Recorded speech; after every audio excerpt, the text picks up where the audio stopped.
동양하고 서양이 서로 다른 것들은 다른 문화적인 현상에서도 많이 나타납니다. 그 중에서 대표적인 것들이 게임이라든지 아니면 문자 체계 이런 걸 볼 수 있어요. 왜냐하면은 게임은 뒤에 다시 설명드리겠지만은 하나의 공간을 자기만의 어떤 규칙을 만드는 일이거든요. 시공간을 만들어 놓고 그다음에 문자 체계도 역시 이 사람들이 세상을 이해하는 방식들이 그대로 반영이 된다 이렇게 볼 수 있습니다. 그래서 서양의 문자 체계인 알파벳하고 동양의 문자 체계라고 할 수 있는 한자 이걸 두 개를 비교하면은 서양의 어떤 그 절대적이고 수학을 숭배하고 뭐 이런 여러 가지 규칙들을 심어 넣으려고 했던 그런 특징들이 많이 나타나고요. 알파벳에는 최소 단위를 찾는 것들도 나타나고 한자는 상대적인 관계 이런 거에 대해서 얼마나 동양 사람들이 높은 가치를 두었는가 이런 게 나타납니다. 일단 알파벳의 기원을 보시면은 맨 처음에 이집트 문자가 있죠. 그게 조금 발달을 해서 시나이 문자가 되고 조금 발달하면 페니키아 문자가 되고 그게 발달하면 그리스식 알파벳이 되고 좀 더 발달하면 라틴 알파벳이 됩니다. 알파벳이라고 하는 것은 이제 26개의 그런 조합으로 되어 있는 거죠. 그러니까 알파벳이 A부터 Z까지 26개가 있는데 그것들의 순서를 바꿔서 새로운 단어를 만듭니다. 사례가 있는데 예를 들어서 지금 E하고 N하고 D가 있다. 그러면 이거를 알파벳은 왼쪽에서 오른쪽으로 쓰죠.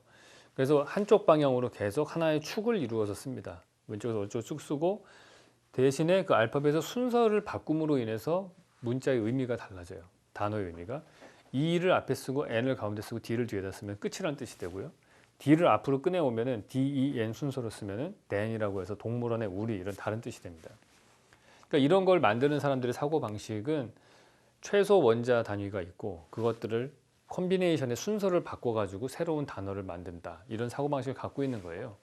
그렇기 때문에 서양 사람들은 옛날부터 그리스 시대 때부터 최소 단위 원자를 막 찾으려고 했었죠.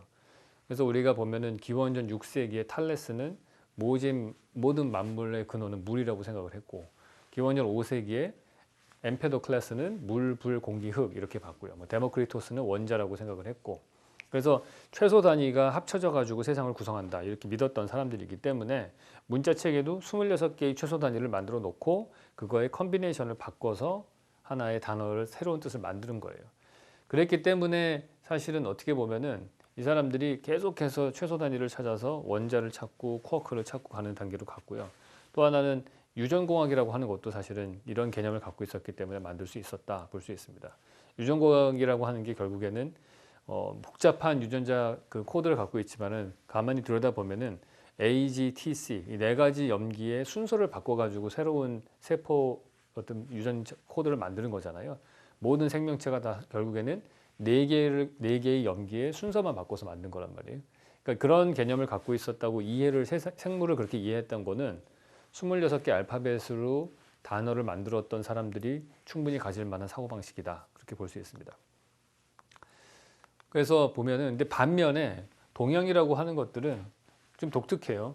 나무 목자하고 한일자 두 개의 단어가 있는데 이거를 새로운 단어를 만드는 방식이 두 개를 합칠 때 이 한일자를 나무 목자의 밑에다가 갖고 오게 되면 근본 본자가 됩니다. 근데 얘를 만약에 위로 올리면 아니다라는 뜻이 돼요. 근데 재밌는 거는 이 나무 목자 가로축하고 이 한일자하고 가로 길이가 한일자가 짧으면은 아니다라는 뜻이 되는데 더 길어지면 끝말자가 됩니다. 그러니까 상대적인 위치와 상대적인 길이에 의해서 이 문자의 의미가 달라지는 거예요. 그러니까 이 사람들은 그 관계를 되게 중요시하게 생각한다는 게 이 문자 체계에서도 보입니다. 그래서 이 두 가지의 특징들을 보면은 일단 알파벳은 왼쪽에서 오른쪽으로 하나의 축 방향으로 쭉 발전을 합니다. 그래서 서양의 어떤 건축들을 보시면은 한 방향성을 가지고서 이렇게 계속해서 나가는 좌우 대칭의 구조를 띠는 것들이 많습니다. 사진이 있을 텐데 네, 이것도 보시면은 한 방향의 축이 있죠. 그러고 나서 평면상으로 보면 뒤에 건물이 있고 광장이 있고 계속해서 이렇게 좌우 대칭의 구조를 띠면서 한 방향성을 가지게 돼 있어요. 그게 알파벳에 증식되는 구조하고 되게 비슷하다고 볼 수 있는 거죠. 근데 반면에 동양 같은 경우에는 계속 상대적인 관계로 컨비네이션을 만들어가는 거기 때문에 일정 방향성이 없고 사방으로 증축이 됩니다. 우리 경복궁의 평면도를 한번 보시거나 우리나라 뭐 99칸짜리 집 이런 걸 보시면은 특별하게 기하학적 패턴이 안 보이고 막 중구난방으로 사방으로 퍼져나가죠. 근데 그게 사실은 중구난방 같지만은 어떤 의미가 있냐면은 거기에는 주변의 자연 경관과의 관계에 의해서 평면들이 결정이 난다 이렇게 볼 수 있습니다. 근데 이러한 원칙들은 게임에도 그대로 반영이 됩니다. 이제 게임이라고 하는 거가 그 시대의 문화를 반영하는데 그럴 수밖에 없죠. 그러니까 게임이라고 하는 거는 호모 루덴스라는 책에 보면은 특징이 나옵니다. 몇 가지 한 네 가지가 정도 특징이 있는데 그 중에 하나가 뭐냐면은 모든 게임들은 자기만의 시공간 체계를 가지고 있다. 그러니까 자기의 세상이 있는 거예요. 바둑은 바둑판이 있고요. 체스는 체스판이 있습니다. 윷놀이 같은 경우는 윷판이 따로 있죠. 그리고 또 하나는 규칙이 그 안에 항상 있어요. 게임의 룰을 만듭니다. 그렇기 때문에 시공간을 만들고 룰을 만들어요. 그게 결국엔 세상이거든요. 그러니까 이 사람들은 게임을 한다는 것 자체는 하나의 세상, 독립된 세상을 창조한다고 볼 수 있는데 그렇기 때문에 이 게임을 만드는 사람의 머리를 보면은 머릿속을 들여다보면은 이 사람이 세상을 도대체 어떻게 바라보고 있는가 그것들이 엿보입니다. 일단 동양의 대표적인 게임은 바둑이고요. 서양의 대표적인 게임은 체스입니다. 근데 체스의 그 기원을 살펴보면은 맨 처음에는 인도에서 발생을 했습니다. 그래서 차투랑가라고 하는 게임인데 이 6세기경에 페르시아로 옮겨집니다. 그리고 난 다음에 7세기경에 아라비아로 넘어가고 그리고 나서 이제 전쟁을 유럽하고 하면서 이제 유럽으로 넘어가게 됩니다. 기본적으로 이 체스라고 하는 게임은 인도에서 최초에 만들어질 때 유목민족들끼리 전쟁하는 그런 거를 상징한 거예요. 차투랑가가 서쪽으로 가면 체스가 되고요. 그게 동쪽으로 가면 장기가 되거든요. 우리가 두는 장기를 보시면은 코끼리상이 있고 차 있고 수레차 있고 대포 있고 말도 있고 앞에 병사들이 이렇게 있죠. 그러니까 딱 이 두 나라, 한 나라하고 초나라가 전쟁하는 모습을 상징으로 하는 거예요. 대포 쏘고 막 수레 갖고 오고 이런 마차로 전쟁하는 그런 모습인 거죠. 그래서 이 게임의 원칙이 뭐냐면은 체스는 상대방 말을 죽여야 되는 거예요. 왜냐하면 전쟁하는 게임이기 때문에 마지막에는 왕을 죽이면 끝나는 거죠. 근데 여기서 우리가 시공간의 특징을 한번 살펴볼 필요가 있어요. 체스라고 하는 거의 시공간은 16개의 말이 있습니다. 근데 그것들이 8칸 곱하기 8칸이라고 하는 이런 공간 안에서 배치가 되어 있어요. 거기에서 각각의 말들은 일정한 패턴을 가지고 움직여요. 뭐 퀸이 사실 제일 좋고요. 뭐 나이트는 그 우리가 하는 장기의 말하고 똑같습니다. 앞으로 한 칸 가고 왼쪽이나 오른쪽으로 45도 각도로 움직이고 뭐 이런 것들이 뭐 쫄은 앞으로 가는데 뭐 뒤로 못 가고 여기서 그 체스 같은 경우에는 뭐 이런 여러 가지 뭐 비숍은 대각선으로만 움직인다든지 이런 게 있습니다. 그게 딱 정해져 있어요. 그리고 또 하나의 특징은 체스 말들이 그리드를 치고 나면은 격자형의 가운데 공간 안에 들어가 있어요. 근데 바둑은 이 인터섹션이라고 할 수 있는 크로스로 된 격자형의 중간 교차점에 바둑돌이 놓여집니다. 그런 것들을 다른 걸 알 수가 있어요. 그래서 공간적으로 봤을 때 이 서양은 항상 이 체스에서도 보면 상대방을 압도하고 이겨야 되는 게임이라면 건축도 마찬가지로 건축물이 주변을 압도하는 그런 건축물이 많습니다. 그래서 뭐 밀라노 대성당이라든지 이런 것들을 보시면 주변을 완전히 앞에 서 있으면 주눅드는 그런 공간이 있죠. 근데 동양 건축은 바둑하고 되게 비슷해요. 바둑은 기본적으로 어떻게 보면은 그 농경 사회의 땅을 일구면서 자기의 영역을 확보해 나가는 그런 것들을 상징적으로 나타낸 그런 게임이다. 이렇게 보시면 됩니다. 그래서 가장 큰 특징이라고 한다면은 체스는 말의 위기가 있죠. 각각의 특징적인 패턴들도 있고 각각의 말의 종류마다. 근데 바둑은 흰 돌, 검은 돌 딱 이거밖에 없어요. 이 바둑의 가장 특징적인 거가 위계가 하나도 없다는 거거든요. 근데 이 바둑돌의 위계는 어디서 정해지냐면은 상대적인 관계에 의해서 정해져요. 하얀색 바둑돌을 까만색 바둑돌이 둘러싸게 되면은 얘는 없어져야 되는 거야. 그러니까 사라지게 되는 거죠.